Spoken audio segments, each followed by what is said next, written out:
અત્યારમાં કોનો ફોન આવ્યો છે? હા હા હા, માંડ બહાર નીકળ્યો હોય ત્યાં જો ને રકાનો ફોન છે. 5-10 મિનિટ કાઢી નાખશે. હલો, હા બોલ. નાના બહાર નીકળ્યો છું તારા ભાભી સાથે.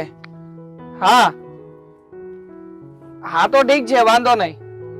હા હું આવું ને પછી કામ પતાવી દઈશું. હો સારું, ચાલ હવે છોડ ને ભાઈ તું બધી વાત. હા અત્યારે બહાર છું કહ્યું ને. તું અમને લોકોને અમારો ટાઈમ પણ એન્જોય નહીં કરવા દેતો. હવે હા મૂકું, ચલ બાય. ખરો છે, જ્યારે હોય ત્યારે ફોન કરીને સમય કઈ ખોટે ખોટો. આ નથી કર્યું. તમારા ફ્રેન્ડ છે ને ટાઈમે જ ફોન કરે. હો, મારા ફ્રેન્ડ ઉપર નહીં જા. મારા બધા ફ્રેન્ડ સારા છે. અને આમ પણ આપણે ક્યારેય જીવનમાં છે ને એક પણ ફ્રેન્ડ એવો નથી બનાવ્યો કે જે તકલીફના સમયે કામ ના આપે. આ કેવા પૂરતા વ્યવહાર નથી અમારા. એ વાત તો તમારી સાચી. હા તો આ જ્યારે જરૂર હતી, આ બિઝનેસમાં ખોટ ગઈ હતી ત્યારે આ રગાએ જ મદદ કરી હતી. ભલે થોડોક ગામડાનો રહ્યો, બાકી મદદ કરવામાં સૌથી પહેલા એ આવ્યો હતો. અને શું કહેતો હતો ખબર છે? હજી એ કપા પડ્યો છે આપણી વાડીમાં, કેતો હોય તો વેચી નાખો, પૈસા જોતા હોય તો અત્યારમાં ને અત્યારમાં હજી ઉભા તને કરી દઉં. બોલ, તું વિચાર કર. તમારા ફ્રેન્ડ બહુ સારા છે. હા તો હું કહું છું, મારે પણ તમને ઈ જ વાત કરવી છે. ઓલી જીજ્ઞા છે ને ફ્રેન્ડ, હા તારી ફ્રેન્ડ જીજ્ઞા, જે આપણા લગ્નમાં નહોતી આવી શકી. હા એ ખબર છે મને. કેમ, શું થયું? એનો ફોન આવ્યો હતો આજ. એ મને કહેતી હતી કે મને છે ને ગામડામાં મેરેજ થયા છે ને, એના મેરેજ ગામડામાં થયા છે ને. હા હવે ખબર છે કે એના જે જગ્યાએ મેરેજ થયા છે એ આપણે મામાના ગામમાં તે રહી છે. એ લોકો ઓળખું છું. હા એ બસ જો એ જ. હા ઈ આમ એમ કે છે મને ગામડામાં ગમતું નથી, મને આમ થાય છે, મને ઓલો હેરાન કરે છે ને હાવ ભૂથા જેવું છે, એને કપડા પહેરવાની ભાન નથી. મેં એને સમજાવી પણ એ સમજવા તૈયાર જ નથી ને. ખરું કહેવાય. બાકી એ લોકો તો માણસો બહુ સારા છે. અને જ્યાં સુધી હું ઓળખું છું ત્યાં સુધી એ છોકરાની સાથે સાથે ઘણી વાર તો રમ્યો પણ છું. સાવ ભોળો માણસ છે, એક પણ શબ્દ બોલે નહીં. અમે કહીએ કે ક્રિકેટ રમતા રમતા આઉટ તો આઉટ, અરે એને ખબર છે કે દડો અહીંયાથી ગયો છતાં આઉટ સ્વીકારી લે. બોલ, એક શબ્દ બોલે એવો નથી. અને છતાં પણ આટલા બધા વાંક કાઢી રહી છે તારી બેનપણી. એ જ ને, મેં પણ એને એ જ કીધું કે જીજુ બહુ સારા છે. તો મને શું કહે છે, બહુ ભોળા છે કે બધા એને ભોળવીને જતા રહી છે. ભોળા હોય તો સારું જ ને. વ્યક્તિ ભોળો હોય એ તમારી બધી વાતો માનશે.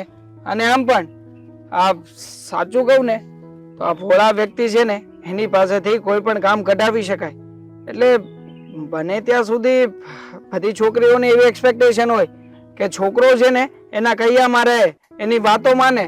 અને તારી આ બેનપણી છે કે આટલો સારો છોકરો મળ્યો છે છતાં પણ એવી વાતો કરે છે કે એ છે ને સાવ ભોળો છે, મારી બધી વાતો માને છે. હવે તારી બધી વાતો માનતો હોય છતાં પણ એને પ્રોબ્લેમ છે.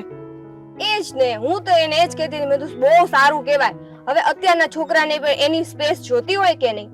હા, જેવી રીતે તું સમજે છે. આ જો ને, મને રાતના 2 વાગ્યા સુધી મારા ફ્રેન્ડ સર્કલમાં રખડવા દે, પછી ક્યારેક અમારી પાર્ટીઓ હોય ત્યારે તું અમને જવા દે. આવી રીતે આમ સમજાવટ ભરી જિંદગી હોય તો સારું કહેવાય ને એમ. એ જ ને, જો મેં એને શું કીધું, મેં તું જો તું જેમ કહે છે એ એમ કરે છે તો પછી પ્રોબ્લેમ છે એનો. હા, મને નથી સમજાતું. અને એમ પણ આપણે ખબર છે ને ગામડે જ્યારે ગયા હતા ત્યારે એના ઘરે ગયા હતા. હા, આપણે એકવાર માતાજીના મઢે પગે લાગવા ગયા હતા અને ત્યાંથી મામાને ઘરે ગયા હતા ત્યારે આંટો માર્યો હતો. પણ કેમ? હા, એટલે એમ જ કહું છું, એના ઘરના બધા માણસો કેવા છે? બધા સારા છે. અરે ઈ લોકોએ તો બપોરે જમાડ્યા હતા હોતે ને. હવે મને યાદ આવ્યું કે આપણે બપોરા ત્યાં જ કર્યા હતા. એ તો જો આપણને એટલું સાચવતા હોય તો હવે એની વહુને ન સાચવતા હોય? સાચવતા જ હોય ને. મને તો છે ને આ માણસ બાબતે મને નથી લાગતું કે એ લોકોનો કોઈ વાંધો હોય. હા નક્કી આ તારી બેનપણી છે ને એ થોડી ઘણી વાયડી છે. આ જોની, આ છોકરા જયારે જોવાના હતા ત્યારે કેટલા છોકરા રિજેક્ટ કર્યા છે. પૂરેપૂરા 12 છોકરાને રિજેક્ટ કરીને બેઠી હતી. એકાદામાં એમ કે આ છોકરો ભણેલો ગણેલો નથી, ભણેલો ગણેલો હોય તો કે આ નોકરી નથી કરતો, નોકરી કરતો હોય તો કે પગાર નથી હારો, પગાર સારો હોય તો એમ કે હવે એની લાઈન નથી હારી. હવે તું વિચાર કર, આટલું બધું જોયા પછી આ પૈણી છે ગામડિયા છોકરાને, તો પછી હવે એમાં વાંધા વાંકા હોવાના. હારું જ કહેવાય. તો સારું જ કહેવાય. અમે તો બધા કહીએ જ છે એ છે જ એવી, પહેલેથી એમ પણ એવી છે. કોલેજમાં એવું જ કરતી હતી. કઈ નહીં, હવે એનો મને ફોન આવ્યો તો એણે કીધું છે એ અત્યારે એના મમ્મીના ઘરે કઈ આવી છે, તો કે તું ને દેવાંગભાઈ મને મળવા આવજો. ખરું કહેવાય. હા, આ તું છે ને તારી આ બેનપણીની પંચાયતને મુકતી નથી અને કોઈ પણ હિસાબે આમ જવાનું છે ને તેમ જવાનું છે ને. સારું ચાલ, જઈ આવશું સમય કાઢીને. બેસ હવે આપણે જઈએ. હા કાનો ફોન શું આવ્યો, અહીંયા ને અહીંયા સમય નીકળી ગયો. હાલ.